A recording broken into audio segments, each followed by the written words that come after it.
What's up, y'all? Welcome to another video. Before I get started, why don't y'all go ahead and hit that like or dislike, and please subscribe. Now, this video obviously is going to be about the Black Panthers and their influence in Oakland. Now, I already posted a video speaking on the LA OAK connection. This video going to touch on a little bit about the Panther OAK connection, which is almost like an oxymoron. I'm doing that. The party was founded here in Oakland, California. But anyway, I'm gonna go ahead and get started. One of the first things, again, I'm gonna have to say a disclaimer. Again, the Black Panther Party was not a racist organization. It wasn't the opposite of the Ku Klux Klan, or a skinhead organization. Again, the party was much more bigger. It stood for way much more. So with that being said, everything is taken into account. If you understand the 10-point platform, in a nutshell, it's basically speaking on oppressed people, in particular blacks, African American, taking control of their destiny, meaning the resources in their community. So again, with that being said, the Panthers postured, with this in mind. So back to Oakland. Once Huey developed a plan, a 5-year plan to essentially take over the city of Oakland, they concentrated a lot of their efforts on the city of Oakland. Again, one of the things the party wanted to get control of were the resources. And unfortunately, drugs, alcohol, etc. is a resource in the community, for better or for worse, just like milk, cereal, education, and etc. So with this in mind, being that the party was a community organization, there was around the criminal element.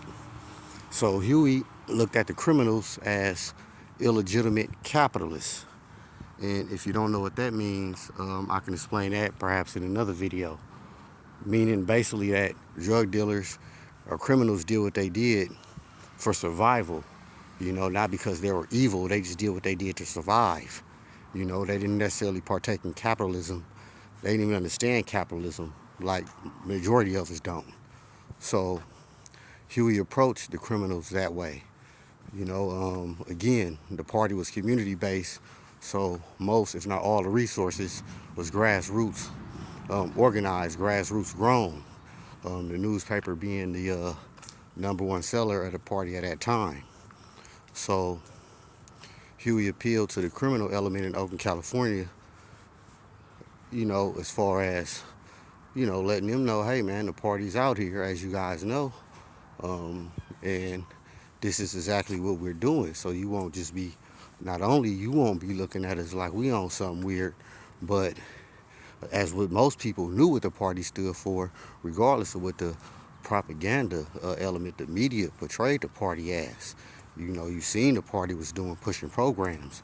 So, we requested as people that appealed to the party, they donated. Now, of course, you had people for various reasons, whether provocateurism or just ignorance or confused in an honest way, that didn't agree with the party. In particular, some people of the criminal element. Huey referred to this as the Stern stuff. Of course, the majority of the career of a party member is going to be on raising programs. There also was a cadre, required to deal with the more sterner things of a revolution. Because again, you got to understand, revolution or freedom fighting is not legal. It's the most illegal thing you can encounter in. It's more illegal than selling dope. It's more illegal than a hitman. It's more illegal than all that. Anything you can name of a black man just simply trying to get free. So I just want to touch on, the intro of the meaning or the idea in mind that the party had, not only in Oakland, but in any community. So I'm gonna keep it going, y'all, and y'all look forward to this next video, because I'm gonna really start getting in on, how the party dealt with certain individuals in particular, and celebrities, you know, etc. And I'm also going to give you resources on where this material come from, you know, as well as me hearing it from the horse's mouth when it comes to the elders. And another thing I want to say, a disclaimer, because like I mentioned earlier, everybody didn't agree with the Black Panthers in the party, especially me being in Oakland. You know, a lot of people have mixed feelings when they hear the party or whatever. So I just want those people to know this definitely ain't nothing personal. And usually when people disagree with the party, it's not even necessarily the party. They may have a personal gripe with Huey himself. And usually it wasn't even when Huey was in the capacity of the servant of the party. So, you know, I just want to tell y'all, no, this ain't personal, and to y'all to keep that personal. But anyway, y'all, man, y'all go ahead and hit that like, dislike. You know, I'm going to be back at y'all with some more of this, man. Peace.